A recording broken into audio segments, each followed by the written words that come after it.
100 రెట్ల ఫలితం లభిస్తుందని చెప్పారు కదా. ఇటువంటి దానాలు చేస్తే మంచిది? మనకు ప్రత్యేకంగా అక్షయ తృతీయ రోజు మనకు చేయవలసిన దానాలు మొట్టమొదట ఉదకుంభ దానం.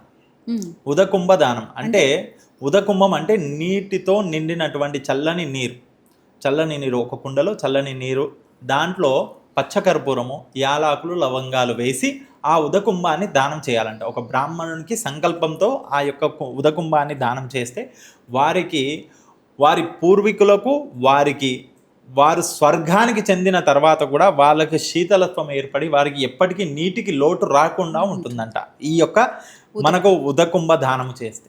ఉదకుంభ దానం గురించి మనకు పూర్వంలో మనం ఇంతకు ముందు కూడా ఒక కథను చెప్పుకున్నాం. ఏంటి? కర్ణుడు గురించి చెప్పుకున్నాం. కర్ణుడు తాను మరణించిన తర్వాత స్వర్గానికి చెందిన తర్వాత బంగారాలు ఉన్నాయి, అన్నీ ఉన్నాయి, కానీ తాగడానికి నీళ్లు లేకపోతే తాను భూలోకానికి 15 రోజుల పాటు వచ్చి ఆయన శీతలమైనటువంటి నీళ్లను దానం చేయడానికి తాను దాన ధర్మాలు చేసి తర్వాత తాను స్వర్గానికి వెళ్తే తనకు నీరు లభించిందంట.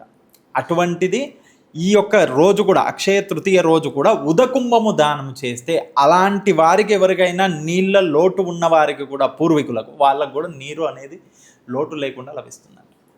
అలాగే ఇప్పుడున్న వారికి కూడా వారికి ఆ ఉదకుంభము దానము చేసినటువంటి ఫలితము ఇంతకుముందే చెప్పుకుందాం. ఏంది? గంగా స్నానము చేసినటువంటి విశేష ఫలితము ఈ యొక్క ఉదకుంభ దానము చేస్తే లభిస్తుందంట.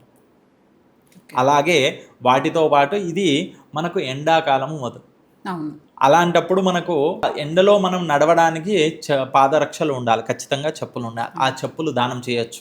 అలాగే గొడుగు, ఎండలో సూర్యరశ్మి తగలకుండా ఉండడానికి గొడుగు. అలాగే మనకు అమృత ఫలము అని దేన్ని అంటారమ్మా అంటే మామిడి పండుని అంటారు.